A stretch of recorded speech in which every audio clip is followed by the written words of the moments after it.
ini yang perlu kita lupakan sebagai manusia. Sering kita sia-siakan sebagai manusia. Betul, Ibu? Ingin anaknya jadi anak soleh, ingin putrinya menjadi orang yang soleha, ingin. Yang perlu kita bangun pertama adalah dari segi agamanya. Agama adalah fondasi bagi generasi bangsa, generasi penerus bangsa, anak-anak ini. Bahkan menurut Sayyidina Utsman, ketika sudah tidak ada lagi tawa canda anak kecil di dalam masjid, di sana tunggulah kerusakan atau keruntuhan Islam. Jadi bahaya kalau anak-anak sudah tidak mau berada di masjid atau sudah tidak lagi mau menuntut ilmu agamanya Allah Subhanahu wa taala. Kita tahu bahwasanya kalau kita mau mendirikan bangunan yang harus kita kuatkan pertama adalah fondasi. Jadi anak-anak ini adalah harus kita bangun agamanya dari kecil. Ketika dia dewasa, barulah dia akan kuat menjadi orang yang kuat. Ketika dia jadi dokter yang ahli agama. Seperti Ibnu Sina, dia ahli teori, ahli matematika, ahli fisika. Dia jadi orang yang ahli fisika, matematika, teori yang ahli agama. Seperti Al-Jabar. Banyak sekali tokoh-tokoh Islam yang ahli agama, namun dia tetap bersosialisasi, tetap juga menuntut ilmu-ilmu yang ada di masyarakat, ilmu sosial, ilmu alam, atau ilmu-ilmu biologi dan sebagainya. Dia tetap, tapi agamanya tidak pernah dia lupakan. Kalau kita melupakan ilmu agama, inilah yang menjadikan kita bahagia. Betul. Kita lihat anak-anak kita kalau pulang sekolah, mohon maaf ini ibu, kalau pulang sekolah yang kita tanyakan, misalkan anak kita lagi ujian, yang ditanya apa sebenarnya? Yang ditanya apa? Nilainya. Yang ditanya nilainya. Begitu anak kita pulang, gimana ujiannya? Dapat berapa? Betul. Yang pertama kita tanamkan adalah nilai, angka. Betul apa tidak seperti ini? Betul apa tidak? Padahal ini sebenarnya salah menurut saya. Kenapa salah? Kalau kita pertama menanamkan yang namanya nilai atau angka, ketika dia dewasa yang pertama akan dia kejar adalah nilai, angka ataupun materi. Betul. Kalau kita tanya anak kita gimana ujiannya, bisa apa enggak? Percuma nilainya tinggi, tapi ternyata dia nyontek teman sebelah. Betul. Kita kadang nanya anak, ujiannya dapat berapa? Begitupun waktu saya pernah ngajar ngaji, kebetulan saya pernah ngajar ngaji dulu di Bandung sini. Itu banyak dari wali santri yang nanya, Ustaz, anak saya naik Iqra kapan? Naik Iqra 6 kapan? Ustaz, anak saya naik Al-Quran kapan? Jadi ingin buru-buru naik Iqra 6 atau ingin naik Al-Quran, tanpa melihat apakah anaknya sudah paham atau tidak. Saya dulu begitu masuk pesantren lulus SD, di pesantren kelas 1 SMP saya disuruh ngulang Iqra 1. Saya disuruh ngulang Iqra. Jadi apakah begitu anak SD, SMP ataupun SMA Iqra 1 itu harus malu? Tidak. Tapi bagaimana anak ini bisa dan anak ini betul-betul menguasai apa yang diajarkan, itulah yang harus kita tanamkan. Ketika dari kecil kita tanamkan kebiasaan atau nilai-nilai yang harus dialami, dan bagaimana Allah Subhanahu wa taala tadi yang saya jelaskan, kalau Allah menetapkan 5 sholat bisa saja Allah tetapkan itu, tapi bagaimana Allah menunjuk 50 sehingga Nabi bolak-balik lagi. Ini yang ingin ditanamkan oleh Allah Subhanahu wa taala melalui nabinya adalah prosesnya. Jadi segala sesuatu yang kita hadapi di dunia ini butuh proses. kita kemudian begitu ibu-ibu mengandung anak itu langsung menjadi 1 bulan bisa dilahirkan? Apakah tidak bisa? Bagi Allah juga. Kenapa kemudian Allah jelaskan di dalam Al-Quran salah satu 3 kali masa yang harus dilewati menjadi 9 bulan kemudian anak itu lahir. Allah ingin mengajarkan kepada kita bahwa semua itu butuh proses. Begitupun penciptaan langit dan bumi, Allah jelaskan semua butuh proses. Apakah Allah tidak bisa menciptakan langit begitu lahir, atau begitu diciptakan langit bumi langsung manusia lahir? Bisa saja. Kenapa kemudian ada cerita Nabi Adam dan sebagainya? Ini Allah ingin mengajarkan semua itu adalah ada prosesnya, bukan nilai yang ditanamkan, mohon maaf dalam tanda kutip, bukan materi yang ingin dikejar, akan tetapi bagaimana proses. Banyak sekarang ibu-ibu, bapak-bapak ingin anaknya sukses. Yang dinilai sukses adalah ketika ia berkeimanan harta atau materi. Padahal ketika anak anda, anak bapak, ibu-ibu, mohon maaf, banyak harta, banyak materi, tapi tidak bisa ngaji, tidak bisa membawa orang tuanya nanti menuju surga ya Allah. Na'udzubillahimin. Padahal disinilah anak adalah investasi yang Allah Subhanahu wa Ta'ala berikan kepada kita. Makanya begitu banyak ayat-ayat yang menjelaskan bagaimana kita menjaga anak kita dengan baik. Qu anfusakum wa ahlikum nar. Kemudian di surat Al-Munafiqun ayat 9 kalau tidak salah Allah jelaskan, janganlah kemudian hartamu dan anakmu menjadikan dirimu jauh dari Allah. Karena kita kadang melihat sesuatu itu dari nilai angka dan materi. Ketika anak kita sudah besar, mohon maaf, menjadi pengusaha sukses, kita anggap anak kita sukses. Tapi tak tahu lagi, tak bisa lagi, tak bisa mendidik anak. Ini na'udzubillahi min dzalik.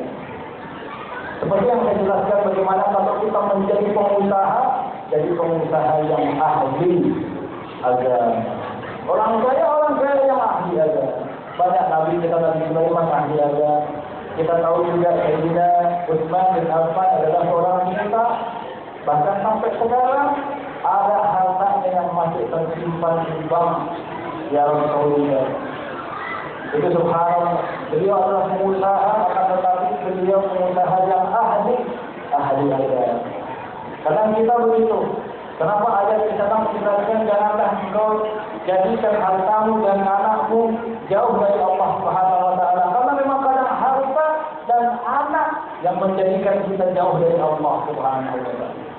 Apalagi zaman sekarang mencari kerjaan susah. Betul. Cari kerjaan susah sekarang. Susah. Kita ingin anak kita masuk ini, masuk itu.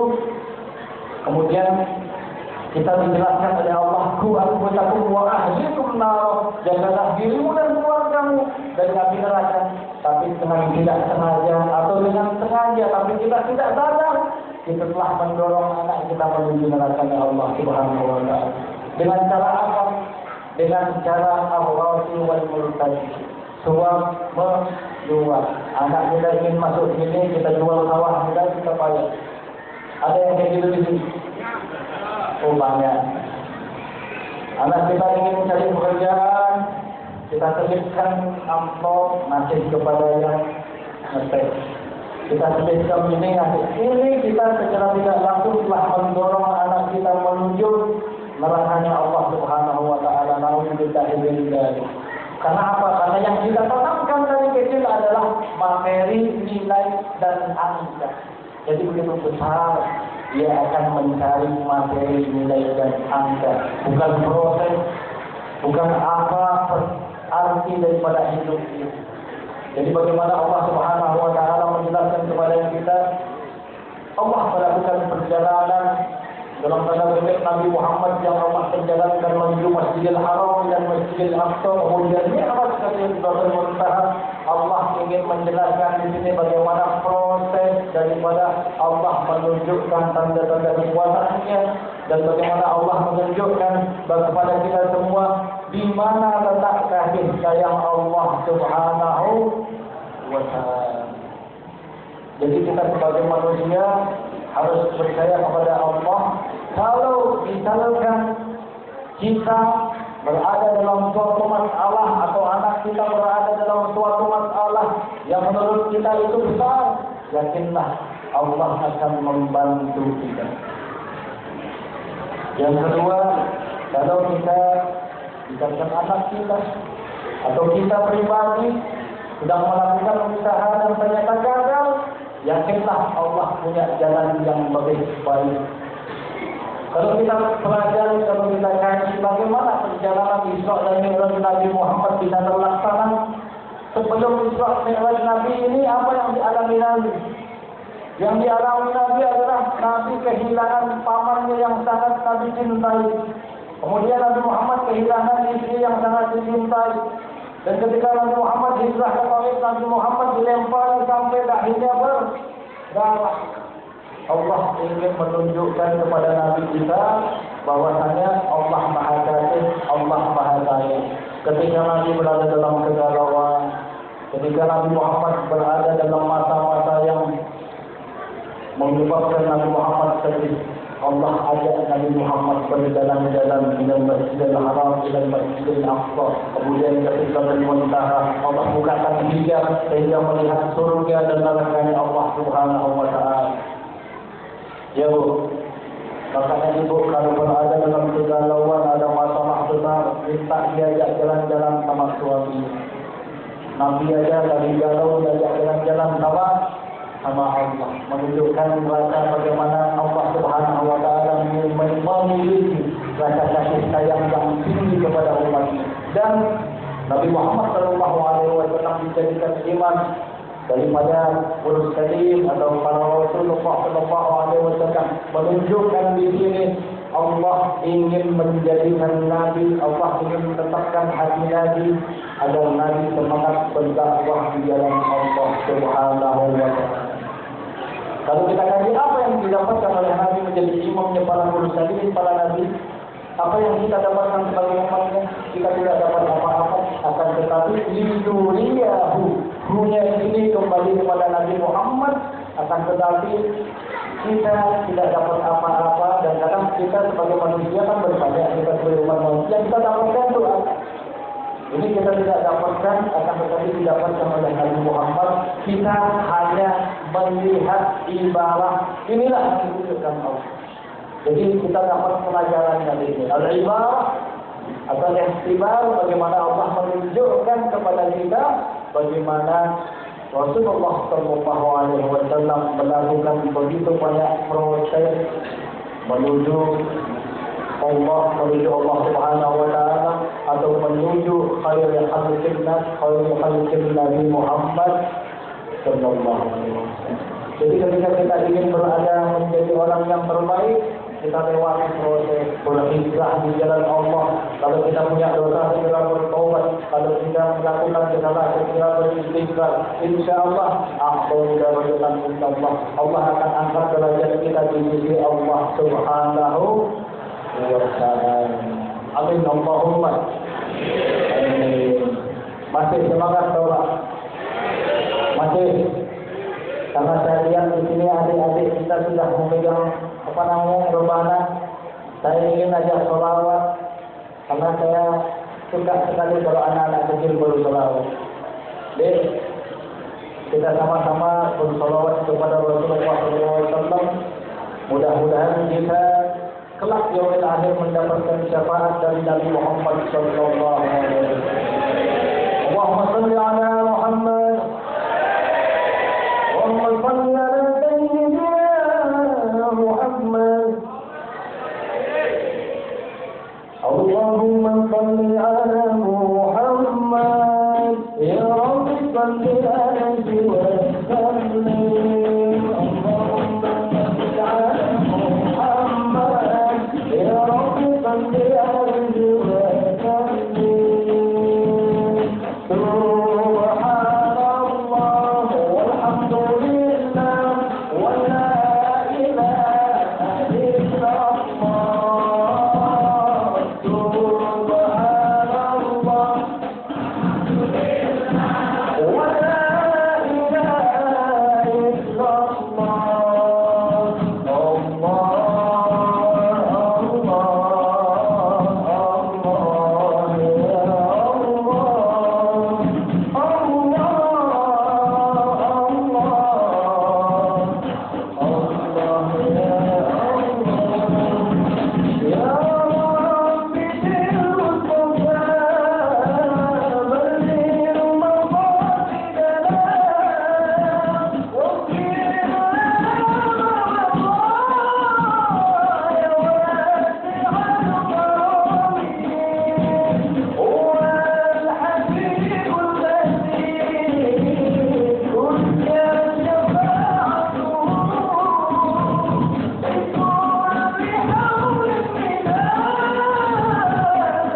Semoga rupanya dengan baik.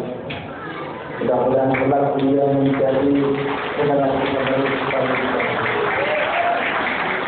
Kayaknya seumur ini masih bandel. Tapi anak ini sudah subhanallah. Saya jarang melihat di berbagai pola pun kadang yang begini yang sudah dewasa. Tapi di sini alhamdulillah walaupun kita berada di tempat yang tanda kutip banyak toleransi umat beragama, tapi kita bisa mencetak generasi-generasi seperti ini sangat-sangat luar biasa sekali. Mudah-mudahan Allah Subhanahu wa taala memberikan barokah kelaknya yang menjadi anak-anak soleh dan solehan beristiqomah di jalan Allah Subhanahu wa taala. Amin Allahumma. Kemudian daripada Isra dan Mi'raj yang ingin kita ambil pelajaran atau hikmah adalah bagaimana Allah Subhanahu wa taala menunjukkan tanda kekuasaannya. Ketika Allah Subhanahu wa taala berkehendak maka kun fayakun. Jadi ketika Allah ingin sesuatu, Allah tinggal mengatakan kun maka fayakun, maka jadilah. Allah katakan jadi maka jadilah. Ketika kita sholat, kita belajar lagi dari Isra dan Mi'raj yang dimana Allah tunjukkan, Allah perintahkan kepada kita perintah sholat. Ketika awal kita sholat, kita baca doa iftitah, di sana ada kalimat Inna sholati wa nusuki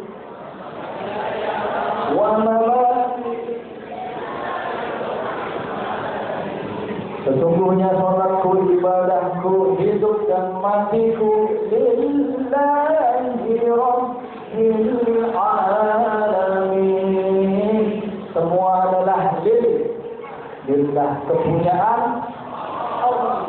Kita sadar sholat kita, ibadah kita, hidup kita, mati kita, semua kepunyaan Allah. Berarti semua itu adalah titipan Allah Subhanahu wa taala. Kalau kita sadar hidup ini hanya titipan, lalu apakah yang kita kejar dalam hidup ini?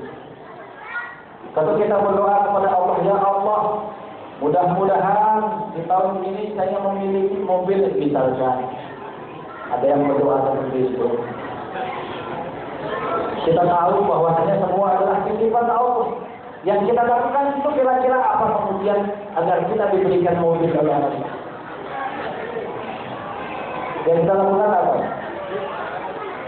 Yang kita lakukan adalah mengambil simpati daripada sang pemilik.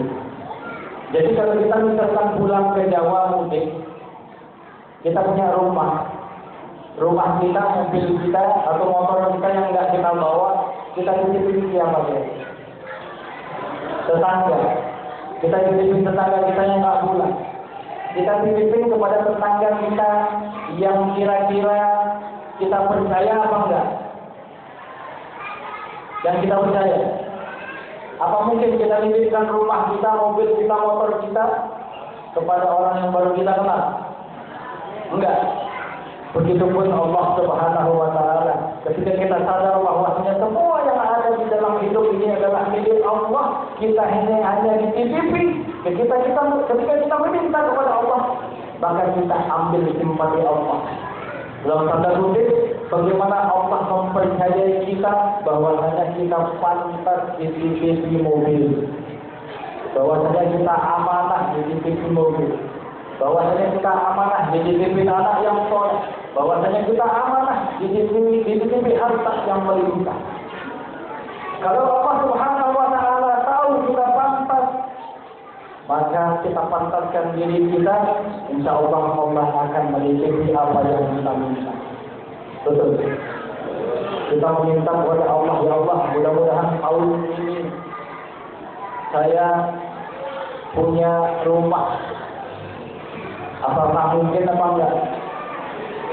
Ya Allah, mudah-mudahan tahun ini saya punya rumah tingkat, kemudian di depannya ada garasi dan ada mobilnya. Mungkin apa enggak? Tidak ada yang tidak mungkin. Saya cerita di kampung saya dulu ada orang, kebetulan rumahnya di seberang rumah saya, dan beliau adalah jamaah daripada ibunda saya. ibunda saya kebetulan adalah seorang pendakwah juga. Jadi rumah kami itu tetangga hanya dibatasi jalan saja. Kemudian suatu ketika saya yang saat itu masih kelas 1 SD, beliau sering sekali datang ke rumah kami curhat banyak masalah, banyak ini. Masalahnya apa kira-kira? Masalahnya duit. Datang ke rumah pinjam duit. Untuk makan aja susah, kata beliau.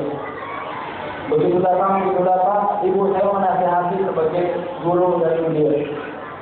Dan ketika beberapa bulan berjalan, kalau tidak salah, suami beliau meninggal dunia. Sudah susah, suaminya meninggal. Kira-kira kayak gimana gitu? Kalau ibu berada di posisi kayak gitu gimana? Apa? Kawin lagi.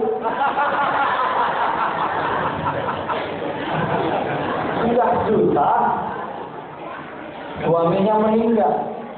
Ketika ada suami saja, hidupnya masih susah. Dia datang lagi ke rumah curhat. Saya waktu itu masih 1 SD karena sering ikut dengan ibu, jadi saya tahu. Ibu bilang kepada beliau, semua ini adalah milik Allah. Kalau kita berdoa kepada Allah, meminta kepada Allah, tidak ada yang tidak mungkin bagi Allah Subhanahu wa Ta'ala.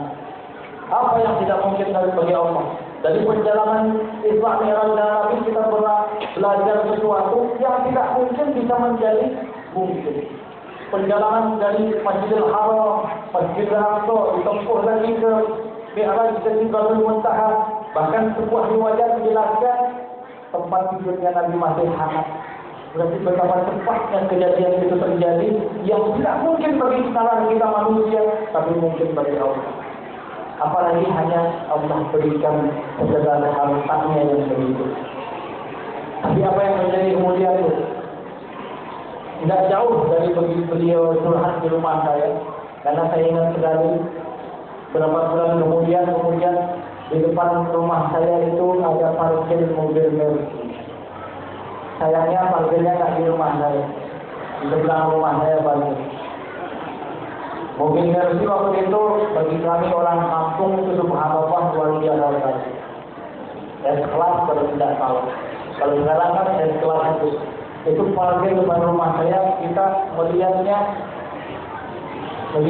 kayak orang kampungan. Apa yang terjadi? Ternyata orang yang punya Mercy ini datang kepada beliau menjelaskan bahwa hanya semasa hidup dari suami beliau pernah membantu menjualkan tanah beliau di daerah Bukit. Jadi tanah di Bukit waktu itu masih murah. Tanah di Bukit ketika itu masih murah. Saya ingat ada orang ingin menukar tanah bapak saya, 1 area dikasih 1 hektar di Bukit. Karena di Bukit dulu nggak ada air, tanahnya tanah dari batu kapur gitu. Nggak ada air. Kalau sekarang kan ada PDAM dan sebagainya enak gitu. Dulu nggak ada. Jadi orang di sana nggak mau tinggal di sana, masih 1 hektar dikasih 1 area dibagi di Denpasar mau. Bapak saya nggak mau.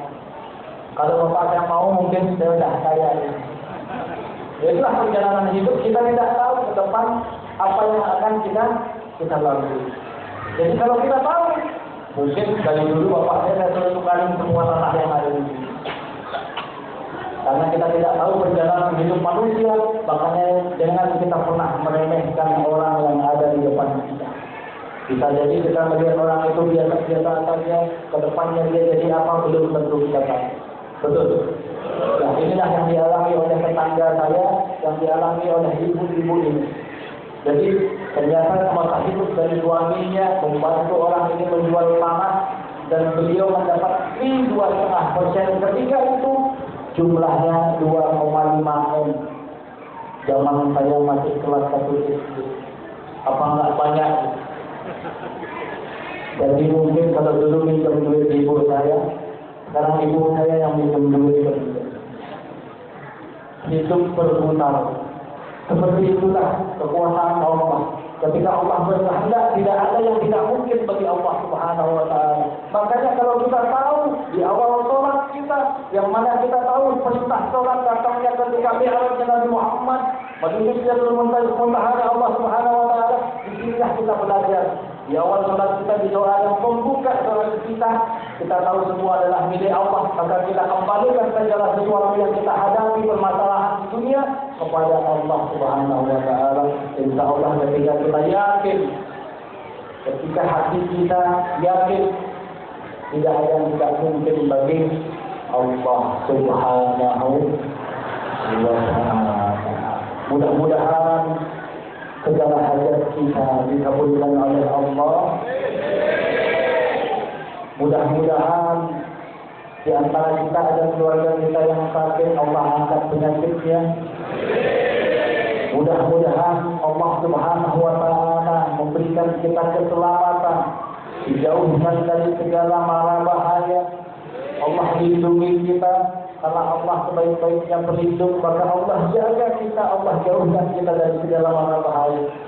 Apalagi zaman sekarang ini kita lihat ketika cuaca yang sudah mulai tidak karuan. Di Bandung kemarin ada salju.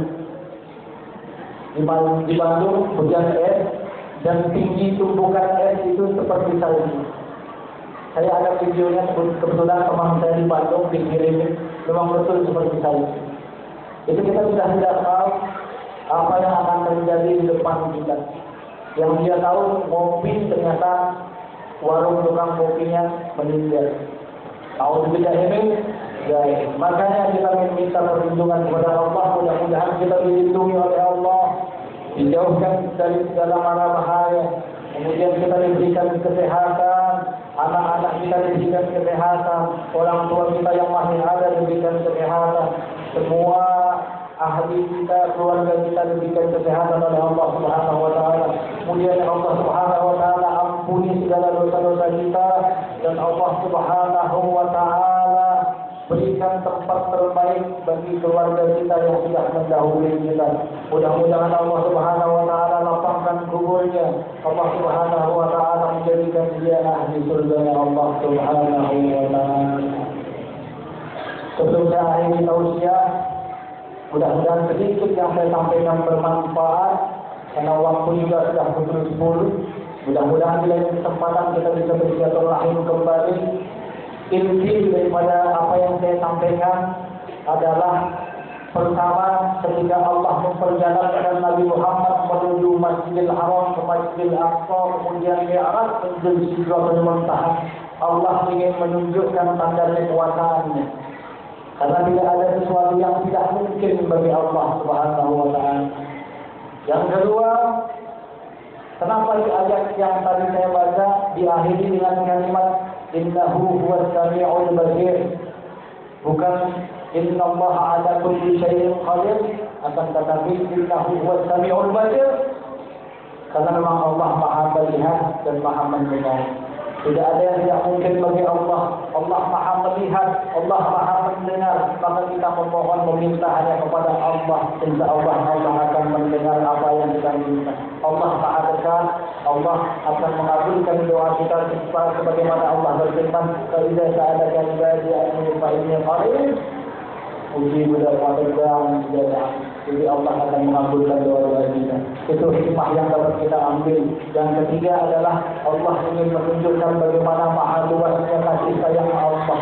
Ketika Nabi Muhammad turun dari Sidratul Muntaha, kemudian dari lapisan langit ke-6, di sana Nabi naik lagi hanya meminta pengulangan daripada sholat.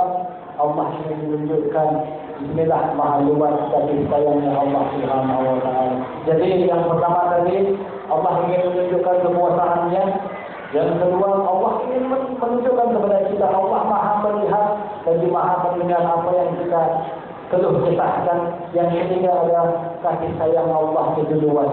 Jadi kita memohon segala sesuatu kepada Allah Subhanahu wa taala. Yang terpenting lagi adalah yang terakhir, ketika kita sholat, yang kita akhiri dalam sholat kita adalah apa? Sebelum salam, apa yang kita akhiri dalam sholat? Sebelum salam bersolawat. At-tahiyatul mubarakatuh salawatul tayyibatu lillah. Assalamualaikum warahmatullahi wabarakatuh. Assalamualaikum warahmatullahi wabarakatuh. Bismillah. Asyhadu an la ilaha illallah wa asyhadu anna Muhammadar Rasulullah. Allahumma shalli ala sayyidina Muhammad. Kita akhiri dengan bersolawat kepada Rasulullah SAW.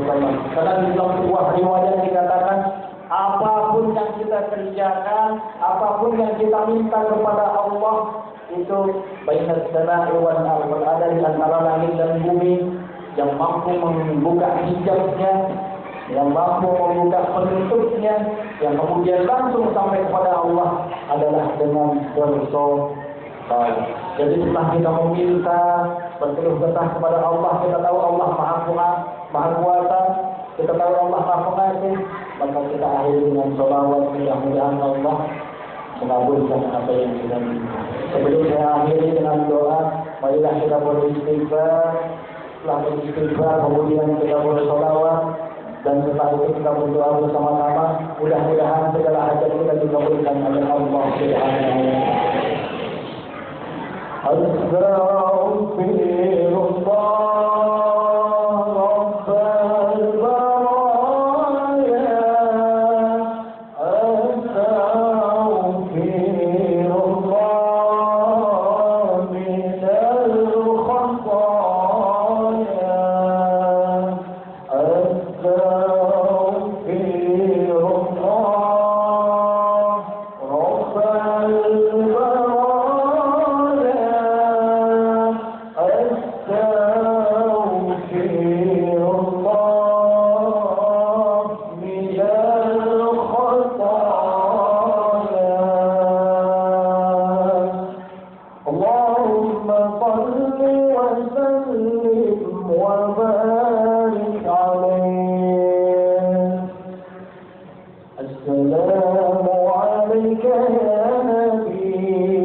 ampuni segala dosa kita.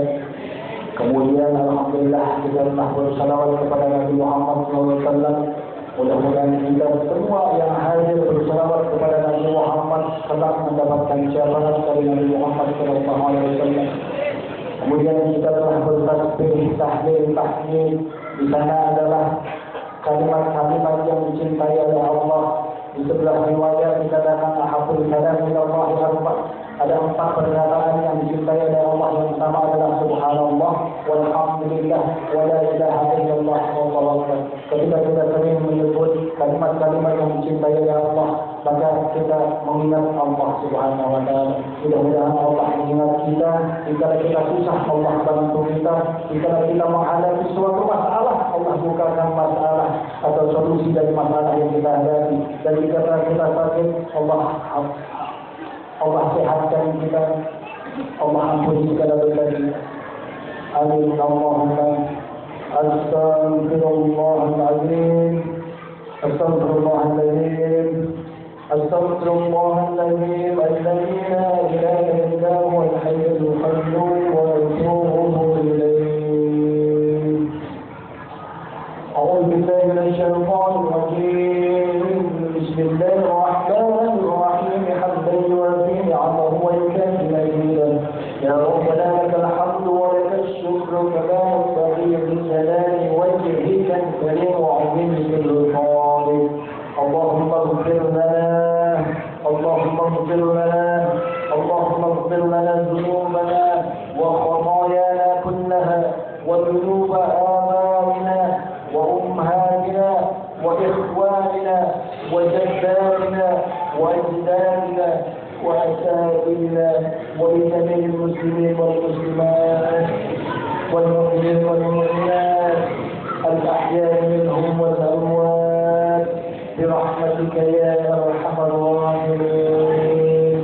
اللهم إنا نسألك سلامة في الدين وعافية في الجسد وزيادة في العلم وبركة في الرزق وتوبة قبل الموت ومغفرة بعد الموت. اللهم هون علينا في سكرات الموت والنجاة من النار والعفو عند الحساب. اللهم إنك تعلم سرنا وعلانيتنا فاقبل مأجرتنا وتعلم حاجاتنا فاحسنا سؤالنا وتعلم ما في أنفسنا فاغفر لنا يا الله، فاغفر لنا يا رحمن، فاغفر لنا يا رحيم، فإنه لا يغفر الذنوب إلا أنت يا أرحم الراحمين. اللهم نور قلوبنا بنور هدايتك كما نورت الأرض بنور شمسك وقمرك أبدا أبدا برحمتك يا أرحم الراحمين. ربنا لا تؤاخذنا إن نسينا أو أخطأنا، ربنا ولا تحمل علينا إصرا كما حملته على الذين من قبلنا، ربنا ولا تحملنا ما لا طاقة لنا به، واعف عنا واغفر لنا وارحمنا، أنت مولانا فانصرنا على القوم الكافرين. ربنا هب لنا من أزواجنا وذرياتنا قرة أعين واجعلنا للمتقين إماما. ربنا آتنا في الدنيا حسنة وفي الآخرة حسنة وقنا عذاب النار. سبحان ربك رب العزة عما يصفون وسلام على المرسلين والحمد لله رب العالمين. ببركة وبسر الفاتحة. بسم الله الرحمن الرحيم. بسم الله الرحمن الرحيم. الحمد لله رب العالمين الرحمن الرحيم مالك يوم الدين إياك نعبد وإياك نستعين اهدنا الصراط المستقيم صراط الذين أنعمت عليهم غير المغضوب عليهم ولا الضالين. اللهم صل وسلم. Mungkin cukup yang mampu saya sampaikan, mudah-mudahan sedikitnya bermanfaat bagi saya pribadi dan kita semua. Dan mohon maaf jika ada salah-salah kata sebagai sesama Muslim, sebagai sesama umat Rasulullah SAW. Kita saling mengingat atau mengingatkan awal wa tawassaw bis sabr. Sampaikan, nasihatkan kebenaran, sampaikan, nasihatkan kesabaran. Jadi kalau ada yang salah dari saya, mohon saya ingatkan, mudah-mudahan kita menjadi pribadi yang lebih baik ke depannya. Amin. Allahumma amin ya rabbal alamin. Usikum wa nafsi taqwallah. Assalamualaikum warahmatullahi wabarakatuh.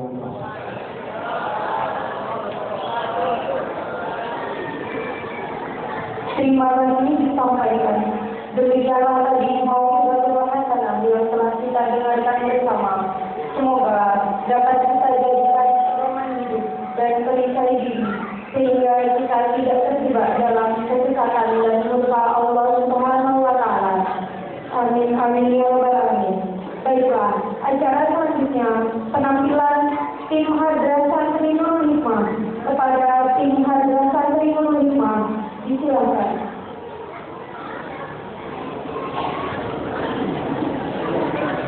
Dan waktu sepenuhnya kami serahkan kepada panitia.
Terima kasih disampaikan. Sebelum acara kami tutup, kami akan mengumumkan acara peringatan Isra Mi'raj dan penggalangan dana untuk pengadaan pembangunan sekretariat dan panti asuhan Yayasan Al-Munawwarah Bali bersama Ustadz Fikri Haikal MZ dari Jakarta. Hari Jumat 28 April 2017 pukul 19.30 WITA bertempat di halaman Asrama Sikom Bali dan Masjid Nurul Hikmah. Undangan yang kedua mengundang kaum muslimin dan muslimat untuk menghadiri acara Istiwasah Kubro yang insya Allah akan diselenggarakan pada Sabtu malam Ahad tanggal 29 April 2017 pukul 19.30 tempat gedung PWNU Bali Jalan Pura Demak Barat nomor 31 Denpasar Bali. Terima kasih. Maka berakhirlah acara pada malam hari ini. Kami selaku pembawa acara mohon maaf yang sebesar-besarnya apabila ada kesalahan baik disengaja maupun tidak disengaja. Wallahul muwaffiq ila aqwamit thoriq. Wassalamualaikum warahmatullahi wabarakatuh. Allahumma shalli wa sallim wa barik wa ala alihi.